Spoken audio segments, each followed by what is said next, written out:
Bienvenue tout le monde sur le vlog numéro 3 de la chaîne. Dans celui-ci, on va voir mon armée sylvanette. J'ai terminé de la monter et du coup, je vous ferai une petite revue de la liste d'armées et pourquoi j'ai fait ces choix-là. Ensuite, eh bien, je vais tout simplement vous parler un peu plus Warhammer 40 000 avec la sortie d'Imperium et un petit concours que Iggy TV organise. Donc, je vous en parle puisque je vais y participer. Ensuite, on continuera un tout petit peu sur Warhammer 40 000 avec mes Aeldari, puisque j'essaie de les vendre. C'est un peu problématique, mais j'ai peut-être une idée en tête. Et puis, on finira tout simplement par les futures vidéos de la chaîne. Ça va beaucoup parler tuto, mais pas que, vous allez voir. Et tout de suite, eh bien, on parle Sylvanette. Et voilà, 1500 points d'armée Sylvanette enfin montés. Il me reste encore pas mal de boulot, notamment côté peinture, sûrement un peu de conversion côté Kurnot Hunter. Et puis aujourd'hui, je vais vous présenter ma liste d'armées, vous expliquer un petit peu les choix que j'ai fait au niveau des unités. D'ailleurs, j'en profite tout de suite pour remercier Aria qui m'a laissé plusieurs commentaires sur le vlog numéro 2. Et la liste que je vous présente aujourd'hui est pas mal inspirée, voire complètement issue des commentaires d'Aria. Donc merci Aria pour ça. Donc c'est parti, je vais commencer par les lignes avec 2x5 Tree Revenant pour tout simplement leurs coûts qui sont très peu chers, leur capacité de projection et de déplacement avec la téléportation, ça me permettra d'aller chercher peut-être plus facilement certains objectifs. C'est une petite épine dans le pied aussi, c'est-à-dire que ça ne va pas avoir un gros impact côté combat, mais pour autant l'adversaire va devoir les gérer.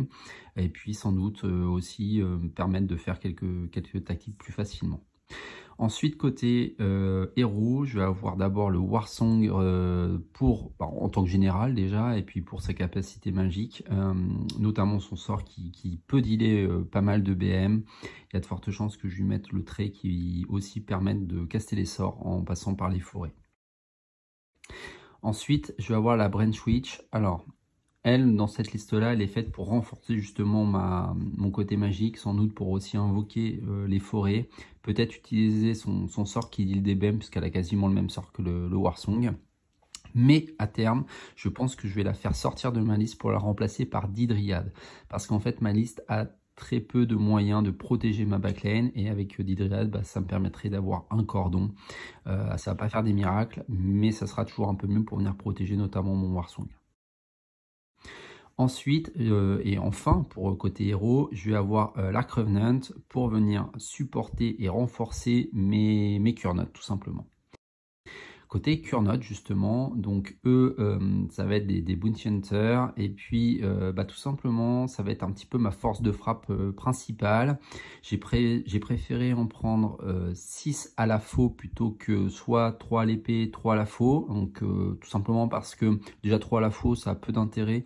Vaut mieux les renforcer, les mettre par 6. J'aurais pu jouer en 2 x 3 épées, mais on va dire que dans la saison actuelle, le bonus, lorsque justement on vient taper des vétérans de galets, donc le plus 1 de dégâts, on va dire qu'il a un peu moins d'impact, j'ai l'impression, sur les épées. Donc en tout cas, c'est moins impactant et je préfère tester comme ça en début. Donc s'il faut derrière, ça me laisse en plus un seul pack. Je vais pouvoir y mettre tous les bonus pour maximiser leur impact sur la table. Enfin, deuxième unité un peu coup de poing, ça va être les Spider Rider Lancers qui eux aussi vont être en Bounty Hunt. Eux, par contre, à la différence des Kurnot, alors les Kurnot ont une grosse capacité de projection par la téléportation. Eux, c'est directement par le mouvement.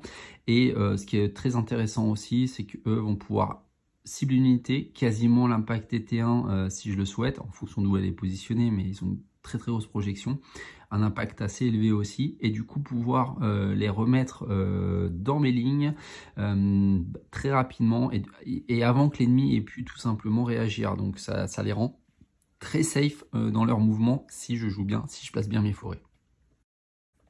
Donc voilà pour la liste d'armées. N'hésitez pas à me dire en commentaire ce que vous en avez pensé. Avant de vous laisser, j'en profite pour vous rappeler, pour ceux qui l'ont déjà vu, ou vous le dire pour ceux qui ne l'ont pas vu passer. Les Spider Rider Lancers, je les ai aimantés, notamment pour le transport, pour me simplifier le transport. Et du coup, ils ont le socle et la fillonne qui sont aimantés.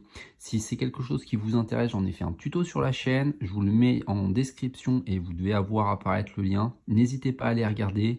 Ça prend un peu moins de 15 minutes et ça peut vous intéresser si jamais vous avez des socles volants collants et que comme moi, vous en avez déjà cassé pas mal, bah, du coup n'hésitez pas à aller jeter un coup d'œil. Et de toute manière, sur cette liste-là, n'hésitez pas à me laisser en commentaire ce que vous en pensez. De mon côté, ça sera sûrement sur ma page Facebook, mais je mettrai en fait que lorsque je ferai des combats, un peu le résultat, ce que j'en ai retenu, ce qui a marché, ce qui a moins bien marché. Voilà, donc si c'est des choses qui vous intéressent, ça sera sûrement sur ma page Facebook.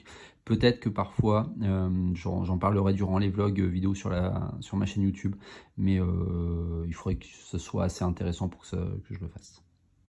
On passe à Warhammer 40 000 avec Imperium, donc le numéro 1 est sorti cette semaine, avec à l'intérieur une figurine Necron, une figurine Space Marine, et IGTV a décidé d'organiser un petit concours de peinture dessus, où l'objectif est de peindre l'une des deux figurines. Pour ma part, j'ai décidé de partir sur Space Marine, et pour l'occasion, je n'ai pas souhaité partir sur un chapitre Space Marine existant, mais plutôt partir sur un chapitre qui a été créé par un membre de la communauté qui s'appelle Thunder Wolfen et qui a créé un chapitre, je pense que certains d'entre vous le connaissent, qui s'appelle les Soul Hunters. C'est quelque chose qui est plutôt très sympa, ça change complètement du style de peinture que j'ai l'habitude de faire. Il y a un petit peu de conversion à faire avec l'ajout de chaînes, de crâne et de cuir, ce qui m'intéresse pas mal. Et le style de peinture part vers quelque chose de plus texturé, presque grimdark. C'est pas quelque chose dont j'ai l'habitude de peindre, en tout cas pas pour mes armées de jeu. Donc il y a une petite mise en danger pour moi, ce qui est plutôt cool, et ça me permettra de tester tout ça. Je vous mettrai des petites vidéos au fur et à mesure du temps sur ma page Facebook, donc n'hésitez pas à y passer si vous souhaitez voir un peu l'évolution, ou de toute manière, vous verrez le résultat dans le prochain vlog. On continue sur Warhammer 40 000, mais ce coup-ci avec mes Aeldari. Alors, tout simplement, lorsque le nouveau codex est sorti, j'ai décidé d'acheter le codex et d'acheter des figurines autour. Je pensais les jouer. Et finalement, je me suis un petit peu détourné de Warhammer 40 000 pour aller un peu plus sur Age of Sigmar avec les nouvelles sorties et aussi le jeu que je préfère finalement. Je préfère jouer à Age of Sigmar que Warhammer 40 000 en attendant la prochaine version. C'est pour cette raison que tout simplement, j'ai décidé de revendre mes Aeldari. J'ai revendu le codex, mais j'ai un peu de mal à revendre tout simplement mes figurines. Alors il faut savoir qu'ils sont montés, mais pas peintes du tout.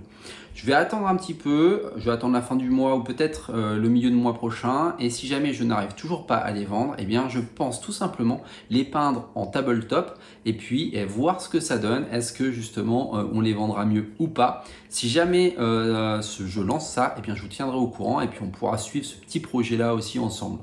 Et enfin, je vais vous parler tout simplement des vidéos qui vont arriver sur la chaîne YouTube.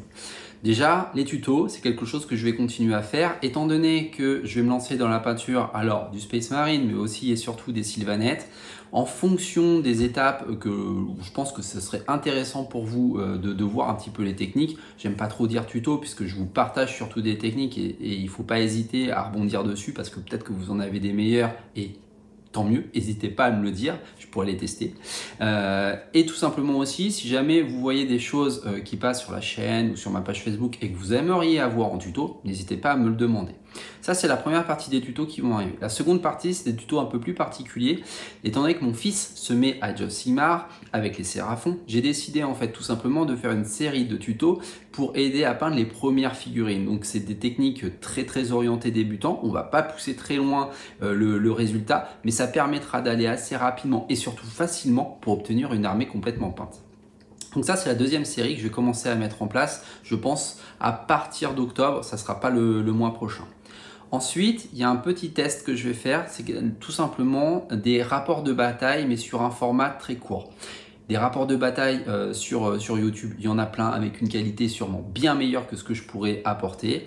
Et aussi tout simplement avec une qualité de jeu aussi bien meilleure puisque je débute. Donc le but, c'est pas du tout de faire des rapports de bataille ultra montés et ultra précis, c'est plutôt de vous montrer mes premiers rapports de bataille avec un format très court, entre 15 et 20 minutes. Je ferai un premier test, je vais essayer de le monter, etc. pour voir ce que ça donne. Je pense que je vous le partagerai, c'est vraiment un prototype. On ne sera pas sur une très jolie table, les armées seront peut-être pas peintes, en tous les cas la mienne. L'idée, c'est plutôt de voir est-ce que le format vous conviendra et à ce moment-là, tout simplement, je vous demanderai si c'est le cas ou non. Si jamais c'est le cas, on prendra un petit peu de temps pour peindre l'armée, s'assurer qu'on ait des éléments de décor et des tables un peu plus cool. Et puis je commencerai tout simplement à faire des petites séries comme ça, les rapports de bataille en 15 ou 20 minutes qu'on peut regarder facilement le matin en allant au boulot ou durant la pause midi. Voilà, c'est terminé pour ce vlog. On va se retrouver dans le prochain vlog, le numéro 4, dans environ 3 à 4 semaines. J'ai décidé de vous faire un vlog par mois environ. On verra si c'est intéressant et si j'arrive à tenir sur la durée. Et puis, si jamais vous voulez me suivre, notamment pour les petits projets, je pense au Space Marine, n'hésitez pas à aller sur ma page Facebook. Vous avez le lien en description. Je vais y mettre régulièrement les petites avancées. Sinon, vous verrez le résultat dans le prochain vlog. Et puis, si ce type de vidéo vous a plu, n'hésitez pas à mettre un petit pouce bleu. Et si jamais vous êtes en attente des prochains tutos ou des prochains vlogs, n'hésitez pas à vous abonner à la chaîne. Allez, ciao tout le monde!